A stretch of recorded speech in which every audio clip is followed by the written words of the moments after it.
ফেবিকুইক এই বিজ্ঞাপনটি তৈরি করার জন্য কতটা পরিশ্রম করেছিল তা শুনলে আপনার মাথা ঘুরে যাবে। ফেবিকুইকের এই বিজ্ঞাপনের জন্য একজন বৃদ্ধা অভিনেত্রীর প্রয়োজন ছিল এবং এর জন্য বিজ্ঞাপনের পরিচালক প্রসূন পাণ্ডে এক ঠাকুমাকে কাস্ট করেছিলেন।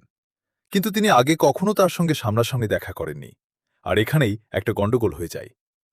প্রসূন পাণ্ডে যখন তার ক্লায়েন্টকে জানান যে এই বিজ্ঞাপনে এই ঠাকুমা অভিনেত্রী হিসেবে কাজ করতে চলেছেন, তখন ক্লায়েন্ট সঙ্গে সঙ্গে তাকে নিষেধ করে দেন, কারণ তিনি একটু বেশিই বৃদ্ধা ছিলেন।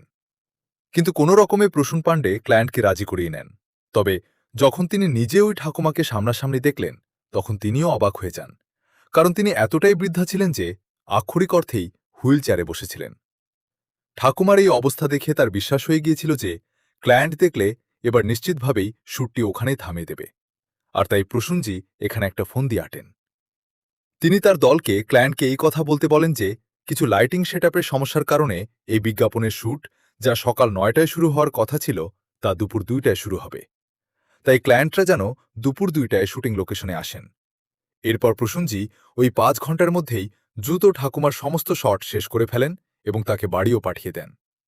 দুপুর ২টায় যখন ক্লায়েন্ট আসেন, তখন তাকে বলা হয় যে লাইটিংয়ের কাজ তাড়াতাড়ি শেষ হয়ে গিয়েছিল, তাই ওই অভিনেত্রী এসে নিজের শট দিয়ে চলেও গেছেন।